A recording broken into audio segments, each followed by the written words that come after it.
All right.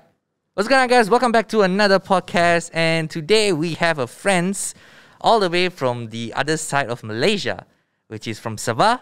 And I don't want to bring this introduction for too long. So before we get into the topic of today, guests, please introduce yourself. What's up, everybody? My name is Vincent. And I'm Chloe.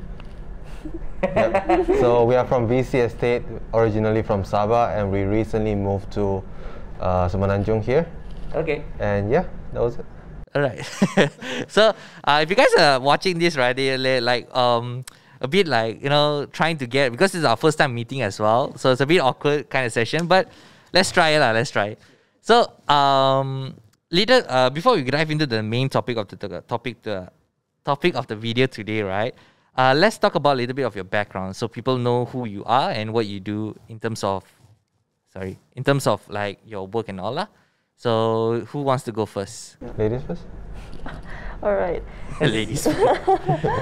So personally, before I started real estate, I am actually studying. I just graduated not long ago. Not long ago? Yeah, legit, like not long ago. Like 3 days ago? No, but I'm 20 this year. Serious? Yeah, I'm 20. Holy shit!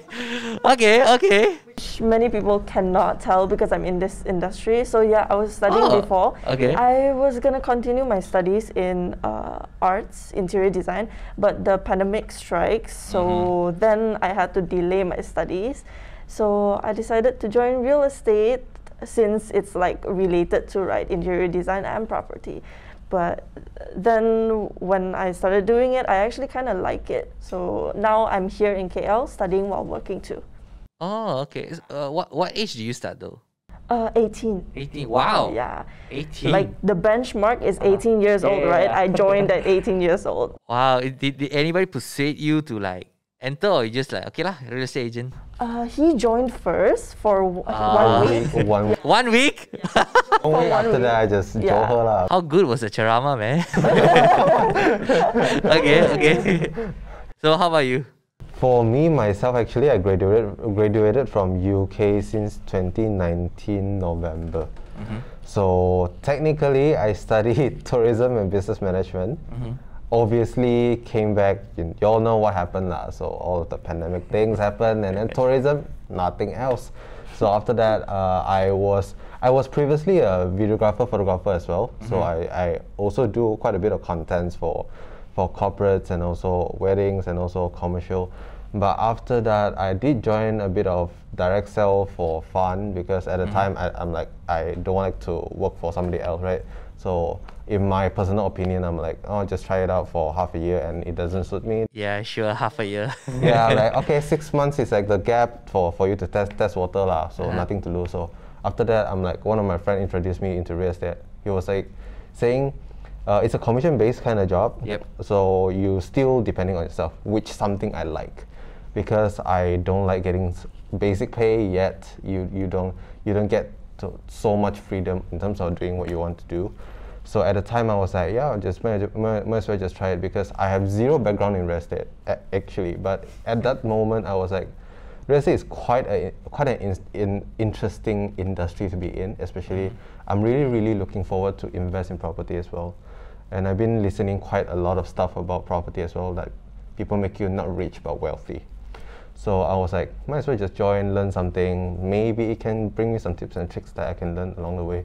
So I'm like, yeah, just come in, and then eventually started the whole VC stuff. Yeah. Okay. Yeah, so that one is like, I have the skill, might as well just bring it onto the table, right? But here's a curiosity though, like since you already have like videography, photography skills, I know during pandemic a lot of people suffered and looked to like different income sources. Why didn't you look for like those editing jobs or like overseas jobs? Those kind of things. Why specifically real estate agent? Well, let's just say that the market in Sabah and Semenanjung is way different when it comes to these. I would say the pay gap is quite tremendous, because it's the same comparison when back then when I was in UK. So the city I was in is called Newcastle. It's a small town, but then London is like comparing like a KL. But people in a big capital city, they're willing to pay for the contents, for the marketing, and all kind of stuff.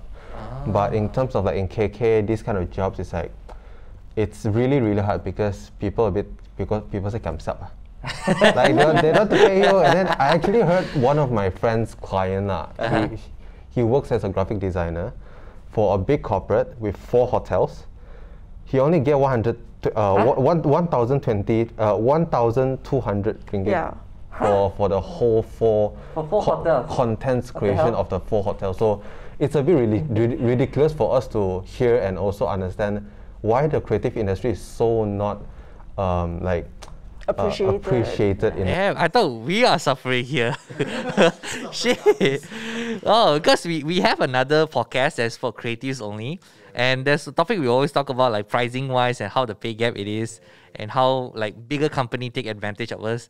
Damn, that's even worse than that. That's the reason also why I'm into real estate, because first of all, of course, people say the money good lah. Okay. Secondly is that I can do things like whatever I want to do, just like back then my freelance job. So I was like, why not just merge them together since you have a skill set, which people don't appreciate. You just put it onto yourself and then make something happen, right? Yeah. So yeah, that was a backstory lah. Yeah. Okay. So here's a question though, like why did you guys decided to start as together in a real estate agent? Because you know the story, if like couples, they start together something together, and if let's say they break out or something, then just like very bad, because in terms of business. Yeah. So is there any reason? Was it like easier for you guys to do marketing and sales to diversify the work scope and all? When we wanted to merge our contents together and build VC, right? We actually thought for a long time. It was a long decision to make. Yeah, we even plot out the risks and then like what would we be going through, what would happen if we actually broke up, right? But then after a while of thinking, we said it would be nice to go with it. Since we were actually doing like the same kind of contents, but we have to use our own time. So why not just merge it so we could save more time, and then you be in charge of the video products, and then I would be in charge of the graphics kind of thing. So it was... Yeah, she's a good designer, so it's like everything merged together pretty well. So we just distribute the workload evenly actually. But obviously back then when we started, there were people trying to say, hey, why do you all like merge it up? People definitely will ask like, what if like things happen? Because they all come from experience, man. Yes. And then we see other people cover it up as well. Yes. Because back then I was also into Dexa with her. We've been together for quite a while, so we know each other's chemistry. But at that time, actually, when we started real estate, we actually made our own brand. But after that, after around like half year, we decided like, why not we go together and then go full force, since things we started to learn together. What is the lesson already? Now we're trying to merge together. Okay, now we know what to do, and also lessen out our. First of all, it's lessen our workload. Secondly, it's like 2 brain is better than 1 sometimes. That's actually true. Yeah, so it's like, because quite a lot of people thinking like, oh, creating contents and also doing your own business like sales and marketing, it takes quite a lot of time, definitely. So we're trying to like lessen our burden as well to eventually make it happen. But I mean, good thing that it's working well. Yeah. Okay. So here's a question for another video we're going to be doing. Is it very hard to be a real estate agent compared to the apps we see, the promo videos, come join, what, all that stuff? How difficult it is? Yeah, literally like these few days, every day I swiping like social media, I can see like 10 to 15 like recruitment kind of posts already, like, hey, join us, and then join me PM, and then like earning 10,000. It's a lot, but people don't understand how things work in real estate, because they only see the packaging. They only see the suit and tie, they only see the Mercedes or BM, they only see the exterior, basically. Exterior, they don't see the process that they have to go Yes, they don't see the grind, they don't see the respect, they don't see the responsibility. Because why property is so important, like you in the whole Malaysia, in the whole world, you have a certain government that is actually looking for the property market for it, because it actually affects a lot of things. It's affecting people's well-being. But then you're not coming in just because of the fast money, but you're coming in to be a responsible person, to actually get people something that they're really looking for, because it's a 35 years kind of commitment. Yeah, this is our perspective. Yeah, Yeah. so Usually we don't like sell, but instead we actually share our opinions, share our professionality in the industry, because it's a 35 years kind of commitment.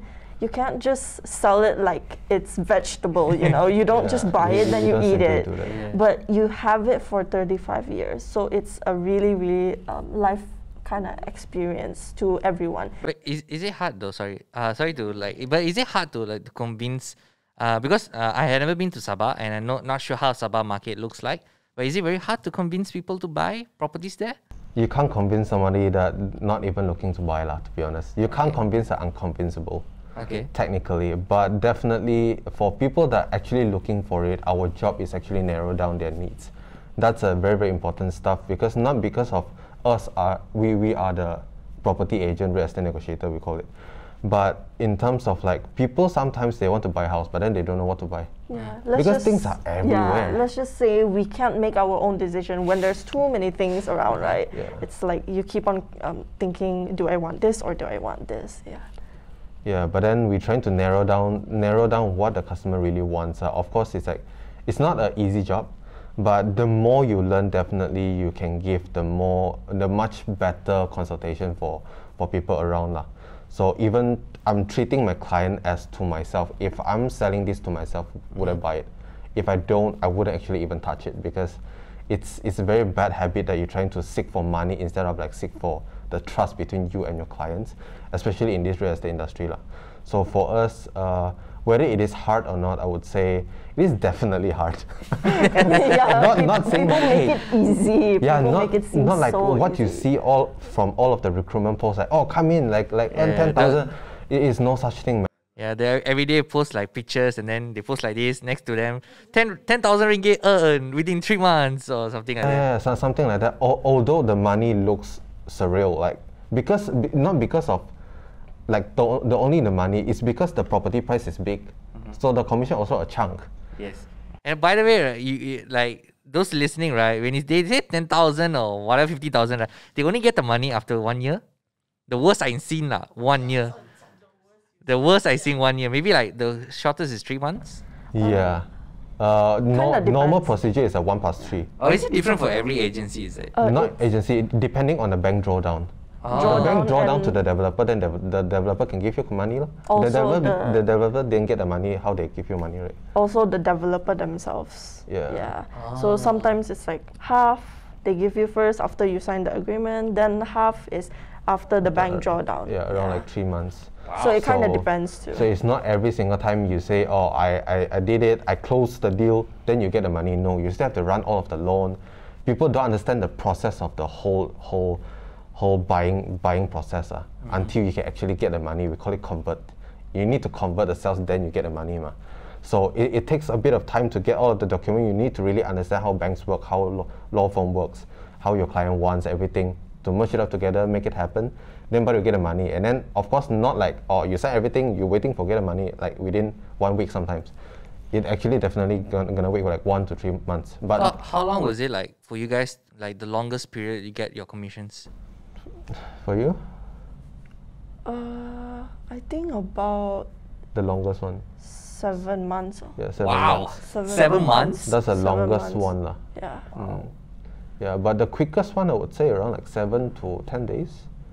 Oh, Yeah, it vary with the Serious? developer. Yeah, yeah, If the yeah. developer is okay, especially in our own agency, some certain developer definitely they give you commission upfront. So us property agent have such cash flow to do things that we want. So joining a real estate agency also quite important. Like depending on the platform that can Support you in terms of of like these things, the because cash flow, everything. yeah, we have leaders and like person in charge who are going to developers to deal with these kind of like commission talks. How much is our commission, and then how long is the pay, and then what do we get in return? All of these things. So it depends on the leaders and the person in charge if they are capable to actually get the deal done. Yeah. Yeah. So with these person in charge and the leaders, so we can have all of these This benefits. kind lah. of Yeah. perks, yeah. Yeah. This is the weird thing, bro. It's not we're not doing this by purposely. I think you guys are the fourth IQI agent that we are interviewing. I'm not sure. Is it IQI training is the one that because they always do videos, do content, or what? I'm not sure. But I don't know why it's like, oh, why am I interviewing a lot of IQI agents? I'm like getting a perspective from one agency. So it's a bit hard. So IQI people, if you're listening, you can sponsor us if you want. We're giving you free branding. But so far you've interviewed mostly Semenanjung, is it? Semenanjung lah. Okay, let's tell them a little bit difference between Sabah and Semenanjung market. Okay, let's go. Since we're Sabahans. Okay. So, back to your question just now when you were asking what are the obstacles that we met, like what is the hard thing about being a real estate negotiator?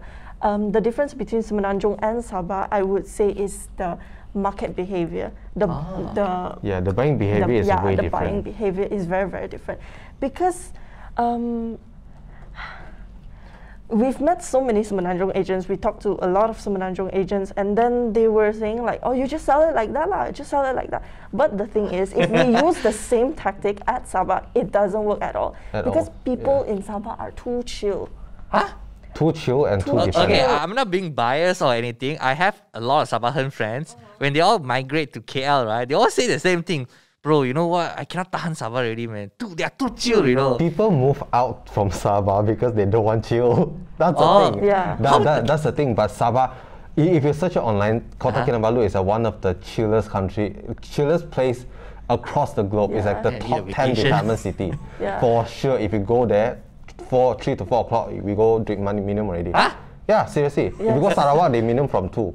I'm at the wrong place right now. People work until like 10, 12, 2, man. Maybe even the whole day. Yeah, for us, it's like because we get used to our own disciplinary of working until like 2 o'clock. Because your creative mind goes in the middle. Wait, are you guys at night owls or morning birds? Night owls. Okay lah. Night owls. If you guys don't know what's night owl, we don't sleep.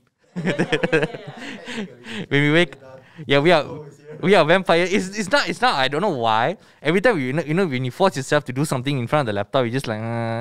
Then when the sun goes down, whoosh, I got so many ideas coming. Exactly. Yeah, 100%. But back to the question, like the buying behavior. Chill, yeah. It's people tends to make more decision by depending on their trust.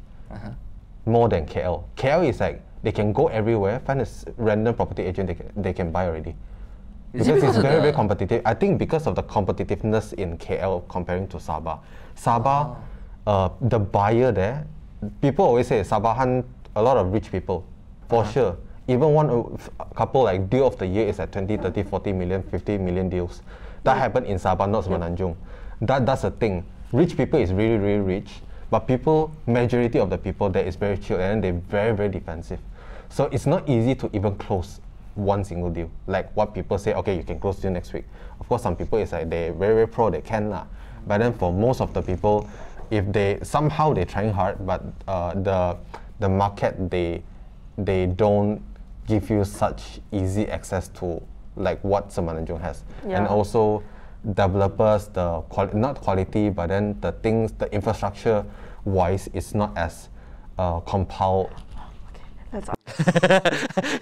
If you guys are saying this, wow, Chloe just said, oh, I need to start something.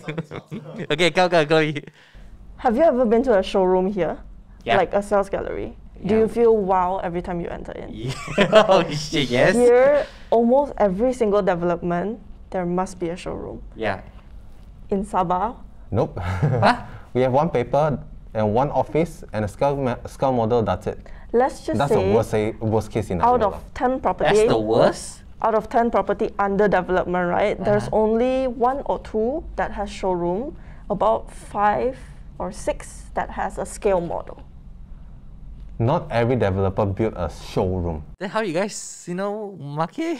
Pakai mulut lah. You guys just, this is where the thing will come. Imagine it. Yeah, exactly. That's Serious? how it is. Yeah. The infrastructure is not well built like KL because I believe it's because of the infrastructure and also the competitive made KL so much better. So it actually indirectly helped most of the property agent to able to get most cases done because of you have all of the things that's given from the developer lah. But in terms of in Sabah, you have to face all of the quite defensive and also I only trust you kind of buyer.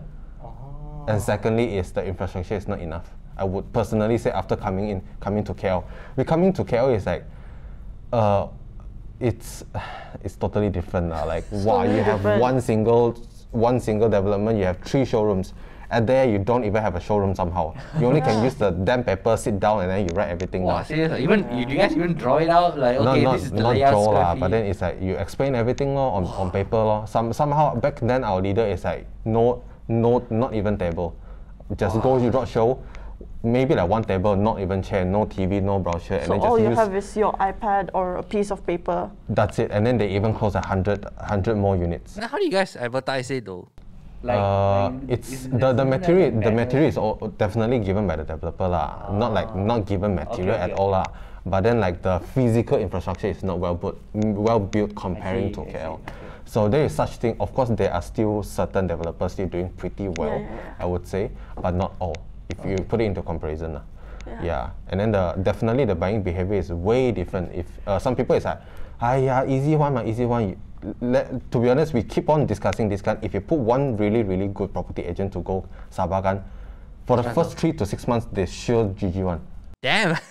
Even when I'm thinking about it, I was like, how the hell am I supposed to? It's not easy because not a lot of people trying to expose this. Yeah. People, of course, people that are really good in Sabah because they understand the market. But for people that langsung don't understand Sabah market, they hardly can make it. To be honest, let's just say we come here, we still have all the infrastructures, right? They go there. They don't have something. It's too far different. Imagine if I go in there, someone say like, okay, we have to sell this new development. Where is it? It's here. Where? I don't see it.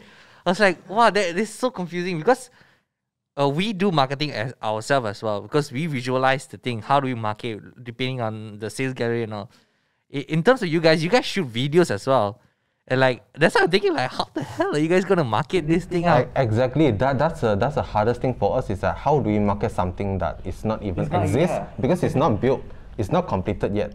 All you have is the brochure, the photo. That's it. Wow. Somehow, lucky lah if you got a video lah. Yeah, no video, you pakai mulut lor. Wow, that's freaking amazing. So you have to like keep on finding ways to make it happen lah. So it's like we learn it the hard way. So coming to KL is like people here are so. I don't want to say spoon feed lah, but then their life is much more better lah. Yeah. Alright, so it's just our opinion, by the way. No, it's open topic, it's a safe space. You know? So since you guys, is that why you guys like decided to open websites, YouTube videos, having a big social presence? So by the way, they have a YouTube channel. It's called VC Estate. They even have their own website as well, vcestate.com, right? Yeah, because it's very different here. Website doesn't work. I'm not sure does it work on your side or not, but here we can dive in secret. So most of the agents, they talk to us, right? Every single new property they do each of them have each landing page and different versions one. So they spend like so much money on it to like, okay, let's say property A, block A, one landing page. Property A, block B, one landing page. Yeah, it's like that one. It's very confusing one. So that's why a lot of people, they use dedicated website. Only a few I see here in Malaysia, like in KL area, sorry. So doing all of this, right, does it actually works for you guys? In terms of website or social media preference? The whole thing, like you doing videos, I'm pretty sure you started out with education video, like educating people, what is this, what is that. Does it actually works in terms of getting leads?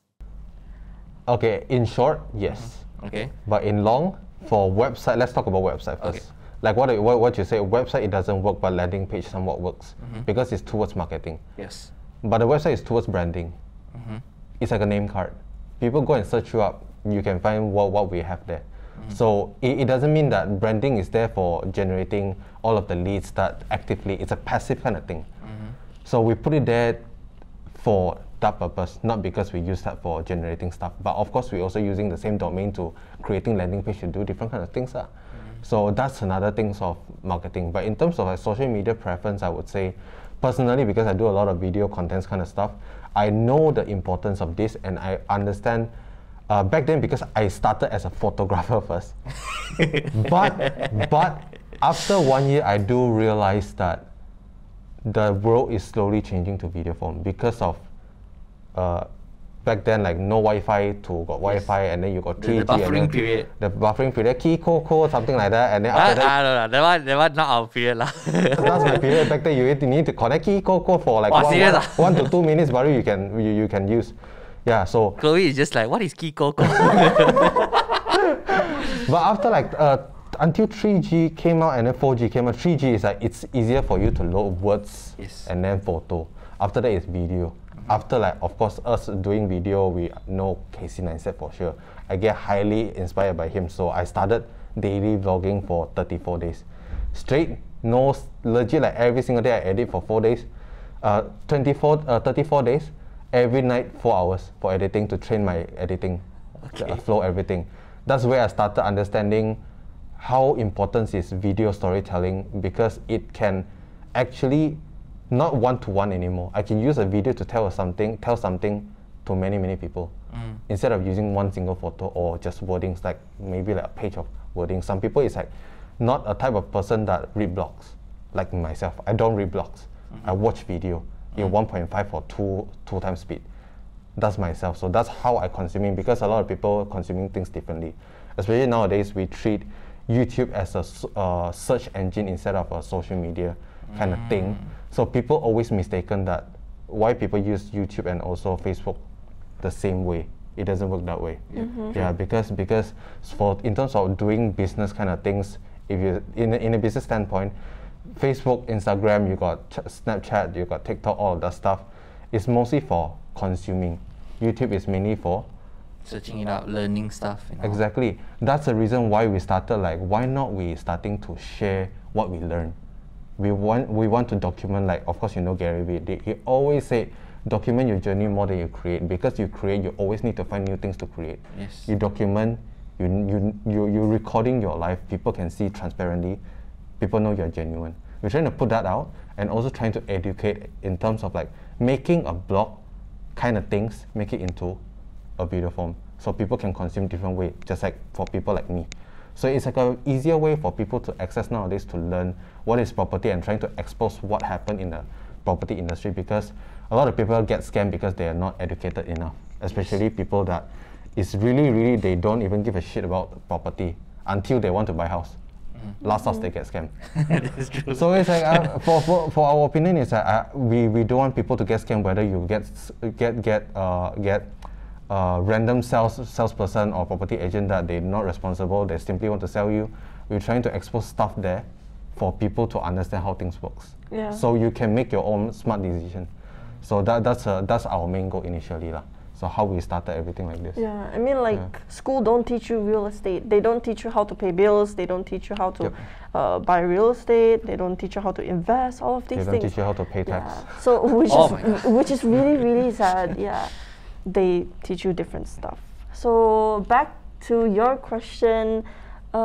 Yes, it did help us a lot. Like, these social media presence did help us to generate leads, of course, for closing, especially. Actually, we have like international buyers too. Yeah.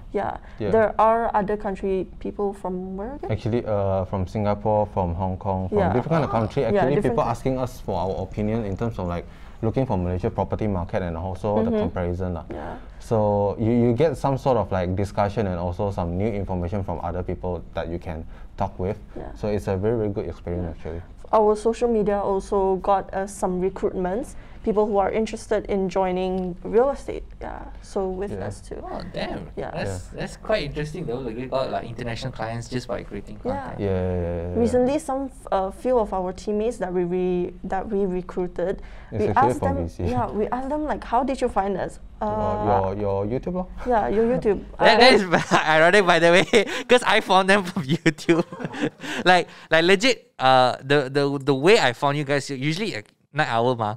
So my YouTube recommendation, right, is all real estate one, because I keep watching real estate videos. So I get recommended by like Nigerian real estate agents, Saudi Arabia, Middle East. Then I saw I remember something loan. I don't know what video was it. I'm not sure what video, but I remember it was an education video. I was like, okay lah, Malaysian people, okay lah, see ya, type only. I thought Singaporean, to be honest, I thought it's Singaporean people. Because non-Malaysian, I never see, they do like those custom thumbnails like that. And then they have like those kind of wordings. Then I press, wow, open, high quality, you got neon lights behind, got some depth of field. Okay, confirm Singaporean. Okay, I'm not shitting on you guys. I'm not shitting on Malaysian people. I mean, okay, let's be honest. I don't see any Malaysian real estate agent taking. That's a gap we actually see the opportunity. Yeah. No one is willing to do that. It's it's they say, okay, number one, what we get objection is number one, time consuming. Number two, no worth it lah. We can close sales just doing normal traditional stuff. It's a self-driven kind of industry lah. But then it's really depending on people's vision. Yeah. So if you're looking at the short vision or the longer vision. Yeah. So that's why I was like, that's why why is that macam got Malaysian accent a bit? Okay, I did some research. I opened your guys' YouTube channel. So, oh shit, you guys are from Malaysia. Sabah. Okay, cool. I remember the night I saw, right, I immediately researched you guys, where to contact you, because I want to bring you guys to podcast one. Then I remember, shit, if you guys in Sabah, how do I do that? Then you realize we're here. Yeah. There's a vlog. You guys say you arrive here. I was like, oh shit, this is the site. Okay, immediately contact anybody. Okay, I remember I contacted you because you're the one who only had a phone number in your Instagram. But there's no reply. I was like, okay, never mind. Let's try Vincent. Because usually I don't straight DM in my Instagram lah, because it doesn't work one, because it goes to the request section. Yeah, I usually check the request. Okay. Not all of them will check lah, because maybe some of them they don't know, or some of them they don't care. Sometimes it's like marketing, like NFT, always that there bullshit, man. It's like always. So sometimes it's like, oh, delete all. Yeah. So I was like, okay, give it a try. Okay, if that doesn't work, email lor. Email is like it's like worst case scenario. Too formal already, bro. No, like okay. Usually, if I want to bring guests, I straight away call them. It doesn't work if I texted them, because agents one day they get like 15,000 text messages. So okay, let's try. Let's give it a try. Then here we are. So social media works, guys. YouTube videos. I think DM actually works better. Yes? Yeah, DM works better. I mean, like in IG lah, I would say lah. IG is not flooded. WhatsApp is flooded. Oh, is it? Yeah. WhatsApp always flooded because of business. Okay, but then nobody texts me for listing all of that kind of stuff on IG. I mean, like, IG is like my personal stuff. Yeah. Collaboration, okay, no problem. Chit chat, okay, no problem. WhatsApp, all business. Okay lah. Next time, more people I bring. New way. So yeah, okay. So the next question I want to ask you guys is that this is the most common questions most of our previous clientele will ask and prospect will ask one, is that how do you balance sales and marketing and content creation? Because okay, elaborate on it. Definitely scheduling, because actually we have let's just say that our priority is actually building the brand. But in terms of building the brand, we also need money, right, to survive, right? To eat, because hungry, you know. So we had to figure out how to balance that, which many people cannot do. It's either you do sales or you do marketing. But for us, what we came up with is actually scheduling. So whenever we film for our contents, right, we do bulk filming. So I myself is writing the script. Okay. So when I write the script, I usually write like 2-3 scripts in one night. Yeah. So then we film it 2-3 videos in one afternoon too. Yeah. So it saves up so much time. So you have buffer time lah. It's like the same workflow as a typical back then, like we watch Cantonese drama. It's like they also they have collective kind of episode, then they release and then they keep on making. Yeah. So they have like backups. Yeah. So that's the way we work things out. But I would say like elaborate like scheduling. I would say people say time, you got no time. But then what do you do when the moment when you wake up until the time you close your eyes for sleep? Like, did you maximize your efficiency? Because sales and marketing, of course, is mostly in the daytime. What about nighttime? Do you have time to work on all of the marketing things that you sit down and then trying to like film everything? Especially at night, it's quiet. You can film easy. So it's like depending how you use your time efficiently to do all of that stuff. Even ourselves, we have sales and marketing to do too. But then in terms of like branding, we know the importance and then we look it for the long way. It's like our vision is like 3 to 5 years, everything plotted already. We understand, we already know where we want to go. So now we just work accordingly, and then systematically, and then automatically. So everything must be in the same format. So to save time, especially when you writing, you have the all of the format already. You know how to write, what kind of points you want to write, everything. Just elaborate. But that's the problem. If let's say you create too many system, right? Because content creation, it's a random thing will happen. Sometimes you're driving a car, suddenly, this is a good topic to talk about it, and then but also batch content, like even this podcast also, right? We thought about doing batch content. Like, okay, every first of the month, first week, you shoot as many podcasts as possible. Then I realized, like, every month or every day you go by, right, it's a different topic you want to talk about, like, because of the market situation and all. Yeah, so you have to prioritize which one is more important, which one post first. Will it be safer if you guys create like those batch content, which are like those relevant, simple topics, like, what is between leasehold and freehold? Yeah. Will it be easier? Those one is an easier So one. usually, like you said, we have random like ideas in the middle of driving, right? I will put it into my notes. Then my notes usually have about 10 to 20 contents that I want to do. So when I write script, I'll usually pick the 2 or 3 ones that are kind of related and then are kind of shorter, since I want to write it faster, right? So I choose 2 or 3 of those, then write it. Yeah. So usually that's how I choose my contents to script. Yeah. So it's saving time too. Yeah. That's why how you work things efficiently. If you do it here and then now this one and this one, bang on one. Might as well just do batch producing and then you just keep it back up. I mean, you don't have to edit first, of course, but if you do it, you put it in a backup, you know it's there when you want to post. But in our YouTube, it's like we're trying to spread out other than educational video. We're trying to come up with vlogs, trying to come up with different kind of reviews, kind of things. So it's like, okay, this week we're trying to focus in all of the educational video. Now we film everything here first. Okay. And then vlog, we just film whenever we can. When we want to edit, we want to post, then we're trying to compile together. So things starting to make sense when you have schedule, and then you actually write it down, like when do you schedule, when do you post, when do you need to finish the film. Yeah, everything we use Notion basically to compare, to put it like, we know which one you need to post, and then to make sure it doesn't make the feed looks like, okay, education, and then blog. Mix and match. So now we mix and match. We know, okay, we already filmed.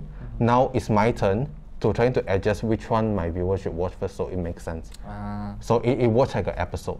They can learn along the way, like loan. The loan, you should understand this first, then you know this. Takkan I put this, then baru this kan. So we also think about that to make everything align together. Yeah. Who's that? It's my wrestler, sorry. Sorry. Okay.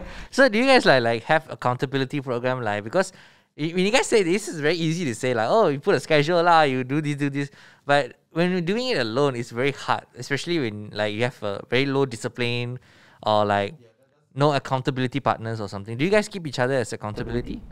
Yeah. Like, hey, today have to. Yeah, definitely. Yeah, we do. We treat it like a kid though. We treat VC is literally like our kid. It's like if you don't do this, means you're missing out. Okay. So it's a responsible for us to, we told ourselves we never miss a week.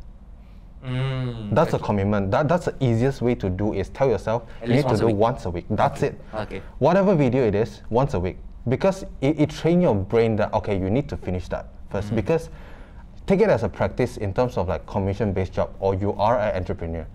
If you don't have such discipline for yourself, how can you succeed when everything is everywhere? We're trying to, okay, this one first. Like when you go to gym, you know 3 days a week, and then you just follow it up.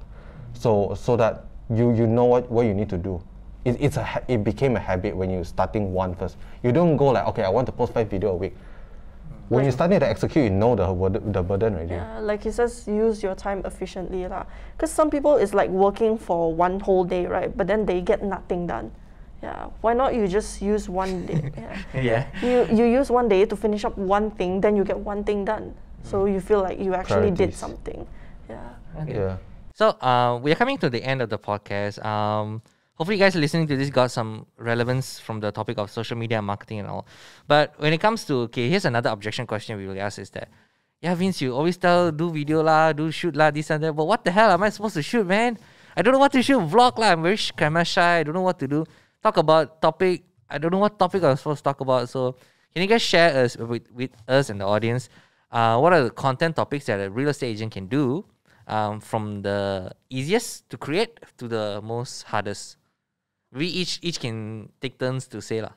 Okay, let's just start with the easiest first. Yeah. The easiest one we would really recommend going for is short videos. Of course, it's more time consuming. Less time is consuming, and which is TikTok, Instagram Reels, just short videos basically. So these type of contents, we think that you guys can actually start making videos from long ones, then you cut into short ones. So So basically, sorry, I got messed up. Yeah. put it in an organized way. The easiest way to do before making short video. Yeah, it's is actually making a infographic. long. No, the long one is after that. Okay. Yeah, because long one takes more time. So before doing short video, you do infographics. If you don't even know how to edit video, Do go and learn. infographics. Yeah, YouTube lah. YouTube lah. To be honest, I don't have degree in video production, everything. I learned everything from YouTube, and staying up all night to learn. Wow. That was it. Everything is there. Dedication. I mean, there's a lot of skill you can learn from Google.com and also YouTube.com. That's it. It's free. So in terms of making your easiest way to do content is an infographic. But of course, people say nowadays, infographic don't work, something like that. But when you're trying to do content, you need to understand the end user, who you're trying to reach. You don't sendiri talk sendiri shop. You post it for your end user to watch. You don't post it for yourself to watch. That is actually true. I can share some experience. When we started out, right, you talk about, yeah, man, I'm cool. I can do this kind of stuff. Then views is like 2, 3. Maybe my mom watched 2 or 3 times. People see your shop. Yeah. Don't shop. Don't watch shop. Then when we realized, education video, educating, giving value to the other person, then only we see the performance coming out lah. That's where you're starting to see people stay around. So for infographics, use Canva. Yeah, easy. Guys, please listen to it. It's free, Use bro. Canva, especially free, when bro. they have ready-made all of the templates. Then you just slot in whatever you want to put. Then they have the cartoons, all that, and then just put it in. It's even like easy. you make an infographic into a video form. It's like you can use Canva to use all of the animation. Yeah, Okay, and so- do it like a slideshow. So here's an objection for you guys, okay? Sure, I can use Canva. Sure, I can learn from YouTube or whatever, CapCut, or just edit from phone, or TikTok even. But what if my videos and my posts only get like 1 or 2 likes? I've been doing this for a month. It's okay, Should I keep man. doing it? Consistency. A month? How many times do you post? Let's say like once a day lah. Once a day. Once a day. I keep posting random stuff. It's not working. What will I do? Random stuff. Like about real estate lah, like sharing content about property market and this and that. What advice can you give for a person who asking this? Okay, you should look at wherever you post, look at the retention. How long people watch your video? Is it 3 seconds or 5 seconds? If 3 to 5 seconds means they are not interested, means that your hooking didn't do enough. You didn't hook them enough for people to stay longer. So it means that you didn't actually take it into consideration as what kind of things that you put it on for the end user to watch. If you make it like what I said, sendiri do, sendiri shop, then no point lah. So it's like hooking and then making people interested, and then they pay their attention, and then you do your CTA. That's it. That's a whole normal way to do your video technically. What he's saying is video, right? But maybe your question, if it's like infographic, then you can see other people are coming up with memes, right? What can you do with memes to relate with real estate? Like this meme, the photo, right? The face, like. Then what can you relate with real estate? Like you as a real estate agent, what do you go through? Then your face become like this.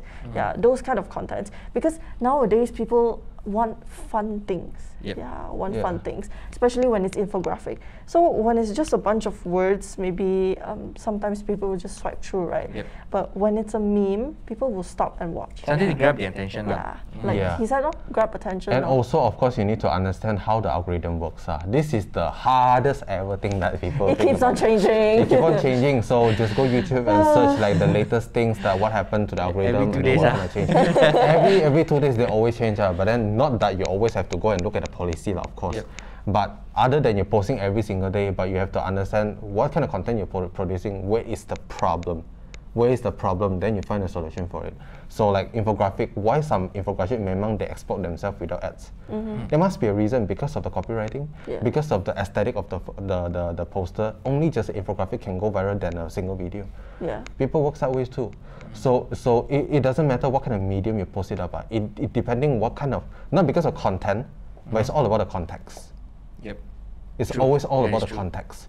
So what kind of things that you put inside your content that matter the most? Did your end user learn it, or did your end user not only learning in my terms okay, doing every sort of video, there are 3 E's: educational, entertainment, empowerment. That was it.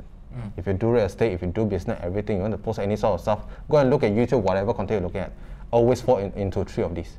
That always explode, like entertainment, empowerment, and also educational. So that was it. When you pick your niche, go for it, and then keep doing. I think 1 month is not enough, even for ourselves like VC.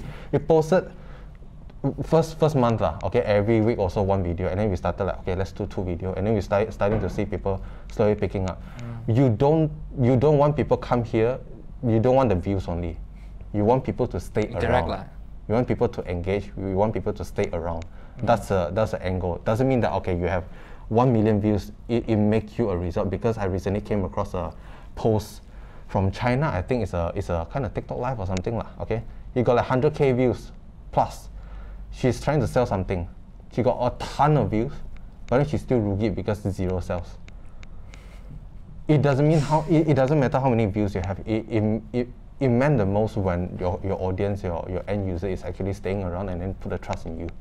That's our main goal of everything, why we focus so much to the end user. And I also highly recommend everybody really do some homework to really dive in how can you help your end user if you want people to stay around. Okay. Yeah. Alright guys, Chloe, anything you want to add? And then the long form video, of course, you can do a long form video, chop it out into a short one. The podcast, we can just shoot this podcast. I can foresee like more than 5 videos already. Of course, you definitely need some man force for it if you're trying to scale but if you're earning money, if you want to scale things up, you definitely need to spend some money You can always contact us, guys. Okay. Alright guys, so we are coming to the end of the podcast. Before we leave, do you guys want to plug in anything of your socials or anything? Yeah, you can find us at vc.estate on everywhere, basically. TikTok, YouTube. TikTok still not hot yet. We're still under planning, under construction, basically. But IG, still okay. Facebook, and then YouTube is our most lah. YouTube so is if you our want to most. see us every single episode every week, join us on YouTube, definitely. Yeah, but don't worry guys, watching this from YouTube, I'll put their link in the description so you can check it out. And as always guys, go out there, discover, connect and inspire. And I'll see you guys in the next video. Bye.